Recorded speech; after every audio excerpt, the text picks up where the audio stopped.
Millet Marvels, changing the way world eats by Tenali Double Horse.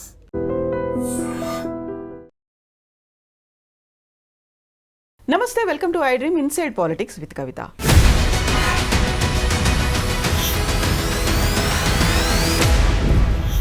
ఉపరాష్ట్రపతి అభ్యర్థిగా India కూటమి justice Sudarshan Reddy పేరుని announce చేసింది. అయితే సడన్గా షాకింగ్గా కేంద్ర హోంశాఖ మంత్రి అమిత్ షా ఆయన్ని ప్రో నక్సలైట్ అనేటువంటి స్టేట్మెంట్ ఇచ్చారు. అలాంటి వాళ్ళు ఉపరాష్ట్రపతిగా ఎలా అర్హులవుతారు అనేటువంటి కామెంట్ కూడా చేశారు. నిజంగా సల్వా జుడుంకి ఎందుకు ఆయన వ్యతిరేకంగా ఒక తీర్పునిచ్చారు, ఆయన ఎందుకు దాన్ని రద్దు చేయాల్సి వచ్చింది, బోల్డని విషయాలు ఉన్నాయి మాట్లాడుకోవడానికి. మనతో పాటుగా ఉన్నారు పొలిటికల్ అనలిస్ట్ వి ప్రకాష్ గారు. నమస్కారం. సో సల్వా జుడుం అనేది ఒకవేళ జస్టిస్ సుదర్శన్ రెడ్డి కనుక దాన్ని బ్యాన్ చేయకపోయి ఉంటే 2020లోనే నక్సల్స్ ఎప్పుడో అంతమైపోయేవాళ్ళు. ఆయన ఒక ప్రో నక్సలైట్, అందువల్లే అలాంటి తీర్పునిచ్చారు అనేటువంటిది అమిత్ షా చేసినటువంటి వ్యాఖ్యలు. యాక్చువల్గా ఏం జరిగింది? ముందుగా సుదర్శన్ రెడ్డి గారు ఉపరాష్ట్రపతికి అర్హుడా కాదా అనేది రేపు ఎలక్షన్ తెలుస్తుంది. అంతకంటే ముందు హోమ్ మినిస్టర్గా, దేశానికి హోమ్ మినిస్టర్గా అమిత్ షా మాత్రం అర్హుడు కాదని నేను చెప్పగలుగుతా. ఎందుకంటే నంబర్ 1, ఒక సుప్రీంకోర్టు జడ్జిమెంట్ని ఒక హోమ్ మినిస్టర్గా ఉండి ఇట్లా ప్రశ్నించవచ్చా? అది ఆయనకు, ఒక హోంమంత్రికి తగదు. అది ఆయన హుందాతనాన్ని ఇవ్వదు. అది ఒక థర్డ్ క్లాస్ చీప్ కామెంట్ చేశాడు ఆయన. అది ప్రజలు డెఫినెట్గా దాన్ని తిరస్కరించాలి. రెండవది ఏంటంటే సల్వా జుడుం అనేది సరే, ఆ జడ్జిమెంట్ వచ్చినాక మెల్లమెల్లగా ఆ పదం కనుమరుగైంది. ఆ విషయాలు కొంత హైదరాబాద్కు 300 కిలోమీటర్ల దూరంలో జరిగిన విషయాలు మనకు మెల్లమెల్లగా జ్ఞాపకాల్లోంచి తొలగిపోవచ్చు. కానీ ఇప్పటికీ కొన్ని వందల కుటుంబాలకు శోకాన్ని మిగిలించింది ఈ సల్వా జుడుం అనేది ఒక రజాకార్ల లాంటి సంస్థ. అది పెట్టింది ఎవరు అని అంటే మహేంద్ర కర్మ అని, ఆనాటి ఒక శాసనసభ్యుడు, ఒక మాజీ మంత్రి. అతను కాంగ్రెస్ పార్టీలో ఉన్నాడు. అప్పుడు పాలన కూడా ఎక్కువ కాంగ్రెస్దే ఉండే.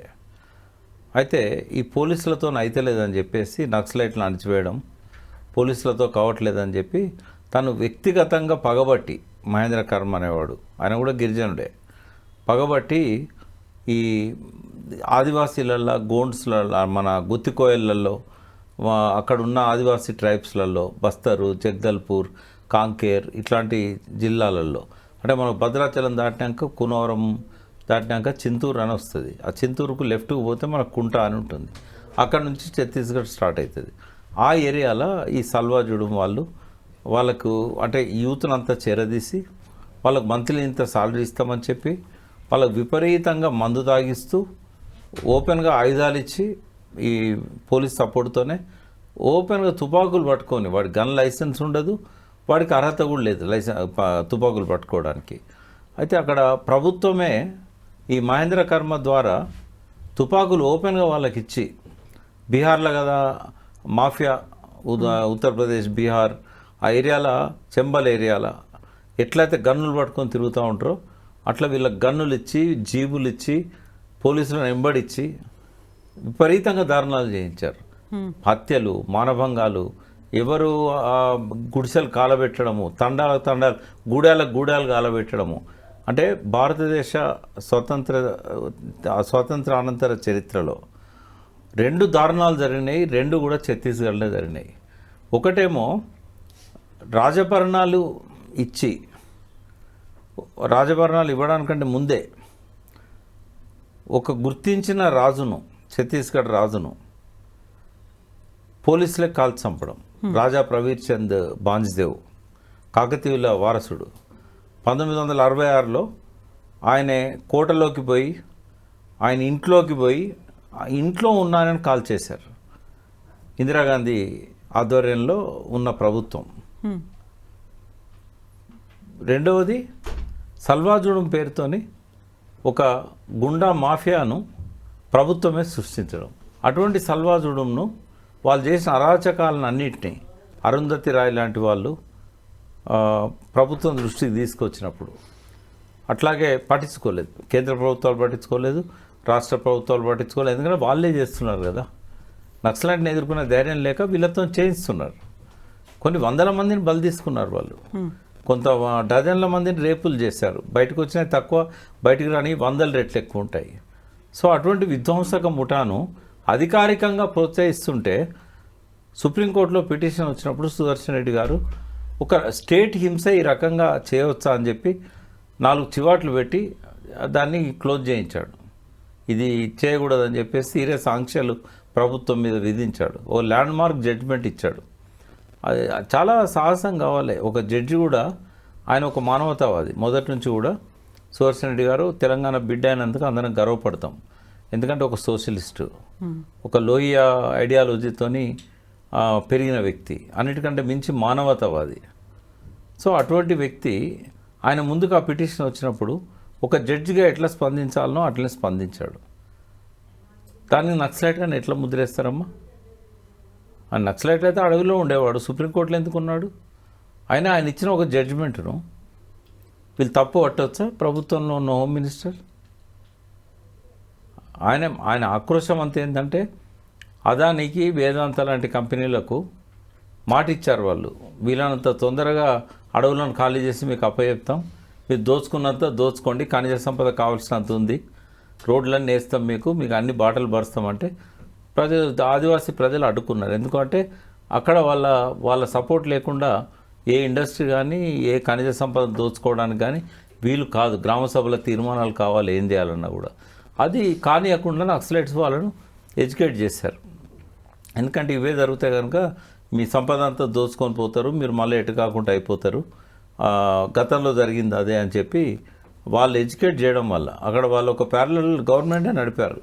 జనతాన్ సర్కార్ అని చెప్పేసి వాళ్ళు కాలువల మీద వాగుల మీద వాళ్ళు చిన్న చిన్న అడ్డుకట్టలు కట్టి వాళ్ళ వ్యవసాయానికి నీళ్ళు ఇవ్వడం, చదువుకు దూరమైన ఆదివాసీ గూడాలల్లో టీచర్లే పోని గ్రామాలల్లో స్కూళ్ళు పెట్టి, డాక్టర్లు పోని గ్రామాలల్లో వైద్య సేవలు అందించి, ఆదివాసీలకు ట్రైనింగ్ ఇచ్చి వాళ్ళనే వైద్యులుగా తయారు చేసి ఎన్నో మంచి పనులు చేశారు వాళ్ళు.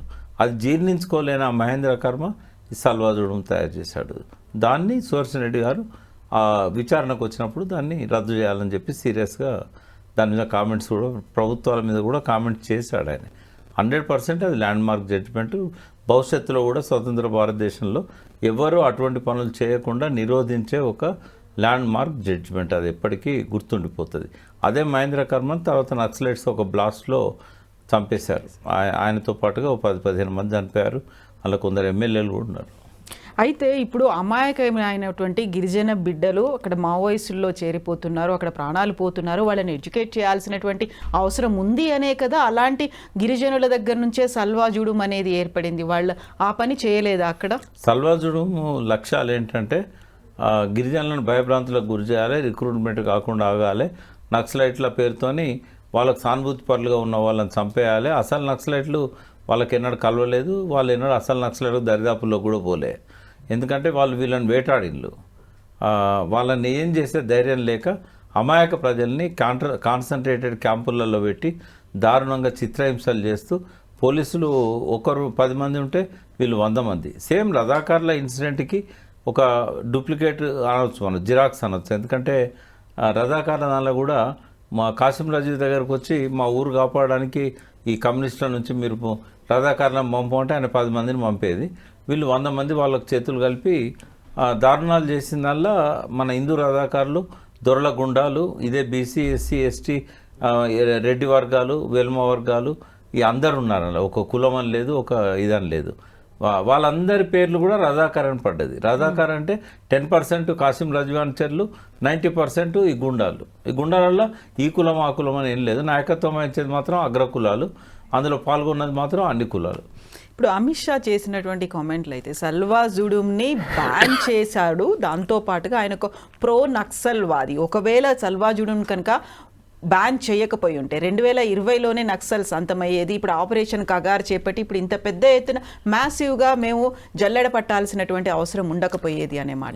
ఇప్పుడు అంతమైనలో నక్సలైట్లు అమిత్ షా పగడ్కలలుగా అంటున్నాడు. అమిత్ షా లైఫ్కు గ్యారంటీ లేదు, ఆయన ఏజ్కి ఆయనకున్న రోగాలకి ఎప్పుడు పోతాడో తెలియదు. బట్ నక్సలిజం మాత్రం ఈ దోపిడీ ఉన్నంతకాలం ఆ పేరుతోనైనా ఇంకో పేరుతోనైనా కొనసాగుతూనే ఉంటుంది.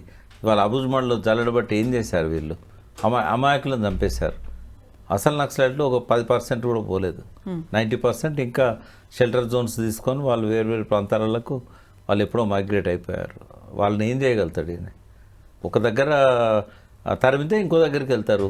ఇప్పుడు బీఆర్ఎస్ పార్టీ ఇప్పుడు తెలంగాణకి సంబంధించి చూస్తే మద్దతు అనేది ఇస్తుందా ఇవ్వదా అనేటువంటి ఒక డిస్కషన్ కూడా జరుగుతోంది కదా, మీరేమనుకుంటున్నారు? అంటే ఒక తెలంగాణ బిడ్డగా మద్దతు ఇవ్వడం అవసరమే, కానీ మద్దతు కావాలని వాళ్ళు కోరుకుంటలేరు కదా.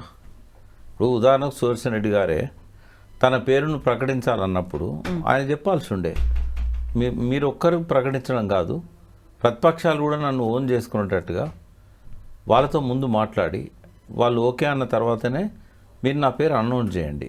వాళ్ళు ఓకే అనలేదనుకోండి, పర్వాలేదు, మీరు ఒక అవకాశం ఇచ్చారు, వాళ్ళు వద్దన్నారు, అయినా కూడా మీరు అప్పుడు అనౌన్స్ చేయొచ్చు అని చెప్పి ఆయననే చెప్పాల్సి ఉండే, పెద్ద మనిషి కాబట్టి. రేవంత్ రెడ్డి అన్న మరి మనం మన తెలంగాణ బిడ్డను నిలబెట్టేటప్పుడు అన్ని పార్టీల మద్దతును మనం కలుపుకోవాలని చెప్పి ఇక్కడ కమ్యూనిస్ట్ పార్టీని, ఇక్కడ బీజేపీని, బీజేపీ అంటే రాదు, ఇక్కడ టీఆర్ఎస్ని, ఎవరెవరైతే ఉన్నారో అందరి మద్దతు తీసుకోవాల్సి ఉండే, ఈవెన్ మజ్లిస్ మద్దతు కూడా తీసుకోవాల్సి ఉండే, ఓవైసీని కూడా పిలవాల్సి ఉండే. ఓ అఖిలపక్ష మీటింగ్ పెట్టి ఈయన పేరును మనం ప్రతిపాదిస్తున్నాం, మేము ఆల్ ఇండియా కాంగ్రెస్ తరఫున కూడా ఆయన సిఫారసు చేస్తాం అని చెప్పాల్సి ఉండే. అసలు ఏం లేదు సడన్గా అనౌన్స్ చేసిన తర్వాత అప్పుడు మద్దతు ఇవ్వమంటే ఎందుకు ఇస్తారు బీఆర్ఎస్? తెలంగాణ బిడ్డ అయినా కూడా మీరు ఒక బీసీ కనబడలేదా అని చెప్పి కేటీఆర్ గారు కామెంట్ చేశారు. ఓ పక్కన బీసీ ఉద్యమం నడుస్తూ ఉంది, బీసీలకు 42% రిజర్వేషన్ ఇస్తామని చెప్పారు, ఆర్డినెన్స్లు తీసుకొస్తున్నారు, మరి ఒక బీసీ బిడ్డను ఎందుకు చేయరు అని చెప్పేసి కేటీఆర్ గారు కామెంట్ చేసింది నేను టీవీలో చూశాను. ఉన్నారు కదా మనకు, ఆయన పేరేంటి, మన ఈశ్వరయ్య గౌడ్, జస్టిస్ ఈశ్వరయ్య గారు కూడా సుప్రీంకోర్టులో జడ్జిగా పనిచేశారు కదా, ఆయనకి ఇవ్వచ్చు కదా. హైకోర్టు యాక్టింగ్ చీఫ్ జస్టిస్గా కూడా వారు పనిచేశారు, ఆయనకి ఇవ్వచ్చు కదా. మరి అంటే ఒక ఆయనకి ఇచ్చినా సుదర్శన్ రెడ్డి గారికి ఇచ్చినా అందరితో మాట్లాడి ఇచ్చినట్టయితే ఆ సఖ్యత అనేది ఏర్పడేది. కాకపోతే ఉపరాష్ట్రపతి అభ్యర్థిగా తెలంగాణకి చెందినటువంటి వ్యక్తి, అందులోనూ సీఎం రేవంత్ రెడ్డి ప్రతిపాదించినటువంటి పర్సన్నే అక్కడ ఆమోదం చెప్పడం కావచ్చు, అక్కడ ఉన్నటువంటి ఇండియా అలయన్స్ కూటమి కూడా ఆమోదం చెప్పి ఆయనే మా అభ్యర్థి అని అనౌన్స్ చేయడం అనేది, మొన్నటిదాకా ఒక మాట వినిపించింది, యాక్చువల్గా రేవంత్ రెడ్డికి అక్కడ అధిష్టానం దగ్గర పట్టు లేదు, ఆయనకు అపాయింట్మెంట్లు దొరకట్లేదు, ఈయన మీటింగ్లకు వెళ్దాం అనుకున్నా కానీ పిలవట్లేదు, ఇలాంటివన్నీ. సో ఇది ఒక పెద్ద ఎలివేషన్ లాగా కనిపిస్తుంది. అంటే కాదమ్మా, అది రేవంత్ రెడ్డి సూచించిన నియలే వాళ్ళు. సుదర్శన్ రెడ్డి గారికి ఉన్న పర్సనల్ ఆ గొప్పతనం, పర్టికులర్ ఒక సుప్రీంకోర్టు జడ్జి లాంటి వ్యక్తి దొరకడం అనేది, అదే ఆయన సూచించవచ్చు. సూచించండి అని చెప్పి ఆయన ఎవరి పేరు సూచించినా వాళ్ళు ఇచ్చేవాళ్ళు కాదు. సుదర్శన్ రెడ్డి గొప్పతనం అది రేవంత్ రెడ్డి గొప్పతనం కాదు. ఆయన పేరుని ఆయన ప్రతిపాదించినప్పుడు వాళ్ళకు యాక్సెప్ట్ చేశారు. రేవంత్ రెడ్డి ప్రతిపాదించిన యాక్సెప్ట్ చేయలేవాళ్ళు, సుదర్శన్ రెడ్డి క్వాలిటీ చూసి యాక్సెప్ట్ చేశారు. కాబట్టి అది రేవంత్ రెడ్డి ఖాతాలో వేయకూడదు. సో ఇప్పుడు ఈ ఉపరాష్ట్రపతి ఎన్నిక అనేది, ఆ పోటీ అనేది ఎట్లుంటుందని మీరు అనుకుంటున్నారు? NDA versus India one side ఉంటుంది. ఎందుకంటే అన్ని రాష్ట్రాల్లో ఇవాళ ఉన్నది బీజేపీయే. వాళ్ళ ఓట్ల సంఖ్య చూస్తే వాళ్ళు చాలా ఎక్కడనో ఉన్నారు వాళ్ళు వీళ్ళు. కాంగ్రెస్ ఎక్కడనదమ్మా, ఓన్లీ మన తెలంగాణ, పక్కనున్న కర్ణాటక, తర్వాత హిమాచల్ ప్రదేశ్. ఎట్లా సంఖ్య సరిపోతుంది, ఎట్లా మ్యాచ్ అవుతుంది? కాకపోతే ఇండియా కూటమి ఉంది కదా, కూటమి ఉన్నా కూడా అందులో బలంగా ఉన్న వాళ్ళు మరి డిఎంకే ఒకటి, మమతా బెనర్జీ, ఈ రెండే ప్రధాన, నితీష్, ఈ మూడు మనకు కనబడుతుంది. నితీష్ కూడా బీజేపీతోనే ఉన్నారు, ఇద్దరే. ఇంకా మనకు బలమైన సమాజ్వాదీ పార్టీ ఉత్తరప్రదేశ్ తక్కువనే ఉంది వాళ్ళ స్ట్రెంత్ కూడా. ఈ మధ్య పోయిన ఎన్నికల్లో కొద్ది ఎంపీలు గెలిచారు, 40 మంది ఏమో, అంతే. ఇక అంతకుమించి ఏం లేదు. కాబట్టి గెలవడం అనేది సాధ్యం కాదు. ఒక వ్యక్తిత్వాన్ని వాళ్ళ భారతదేశ వ్యాప్తంగా ప్రొజెక్ట్ చేయడానికి అది ఉపయోగపడుతుంది. ఒక రైట్ పర్సన్ వాళ్ళు సెలెక్ట్ చేశారు, అందులో అనుమానం ఏం లేదు. సో ఇప్పుడు ఉపరాష్ట్రపతి ఎన్నికకు సంబంధించి అనివార్యంగా అనుకోకుండా ఇప్పుడు మావోయిస్టుల సంబంధించినటువంటి ఒక అంశం కూడా తెర మీదకి వచ్చింది. కాబట్టి దాన్ని ఎలా డీల్ చేస్తారంటారు? ఇప్పుడు 2026 మార్చి కల్లా మావోయిస్టులు అనేవాళ్ళు చివరి ఊపిరి తీసుకుంటారు, డెత్ బెడ్ మీద ఉన్నారు అనేది అమిత్ షా గతంలోనే చేసినటువంటి మాట. అంటే వాళ్ళకు టాక్టిక్స్ ఉంటాయి. అంటే విప్లవం అనేది వ్యూహం వాళ్ళది. విప్లవానికి చేరుకునే క్రమంలో చాలాసార్లు 2 అడుగులు ముందుకేయడానికి 1 అడుగు వెనక్కేస్తారు. ఇప్పుడు ఆ వెనక్కు వేసే దశ ఇది. ఇక లెనిన్ రాశారు, ఒక్క అడుగు వెనక్కి 2 అడుగులు ముందుకు. ఇప్పుడు ఆ దశలో ఉన్నారు వాళ్ళు. కొన్నిసార్లు పోరాటాలు వైఫల్యం చెందినప్పుడు, విపరీతమైన నిర్బంధం వచ్చినప్పుడు ఒక అడుగు వెనక్కి వేయడం అనేది సహజం. గెరిల్లా పోరాటంలో అదొక ఎత్తుగడ. బట్ ఇవాళ పరిస్థితి అనుకూలంగా లేదు కాబట్టి కొంత వాళ్ళు ఒక అడుగు వెనక్కి వేస్తారు, షెల్టర్ జోన్లలో ఉంటారు, వాళ్ళ యాక్టివిటీస్ కూడా ఎక్కడ కనబడవు, బట్ మళ్ళీ విజృంభిస్తారు. కాకపోతే అగ్రస్థాయి లీడర్లందరూ ఈ మధ్య జరిగినటువంటి ఎన్కౌంటర్లలో చనిపోయారు కదా. ఒక్కరే చనిపోయింది, కేశవరావు. మిగతా వాళ్ళు ఎవరు పెద్ద అగ్రస్థాయి కాదు. ఉన్నారు ఒకరిద్దరు, మన గాదర్ల రవి, అశోక్. అయితే మన ఇక్కడ వరంగల్ జిల్లా భూపాలపల్లి నియోజకవర్గం టేకుమట్ల గ్రామం ఆయనది. ఆయన ఒకడు మంచి లీడరు, తర్వాత కేశవరావు గారు ఒక మంచి లీడర్. వీళ్ళిద్దరూ లీడర్స్లో కాపాడుకోవాల్సిన వాళ్ళు పోయింది వాళ్ళిద్దరు. బట్ మొత్తం సెంట్రల్ కమిటీ అంతా ఒక దగ్గర ఉండదు కదా, ఒక అబుజ్మాడ్లో ఉంటుందా? ఇలా 17 రాష్ట్రాలలో ఉద్యమం ఉంది, 17 రాష్ట్రాల్లో అగ్రనాయకులు ఉన్నారు. అలా చచ్చిపోయింది ఇద్దరే కదమ్మా, వీళ్ళు చంపగలిగింది ఇద్దరినే. మరి మిగతా వాళ్ళందరూ ఇవాళ ఆయన పోయినంత మాత్రాన పార్టీకి సెంట్రల్ కమిటీ కార్యదర్శి రాలేదా? లేదా సెంట్రల్ కమిటీ మొత్తం పోయిందా? ఒకరిద్దరు సభ్యులు పోయినలు.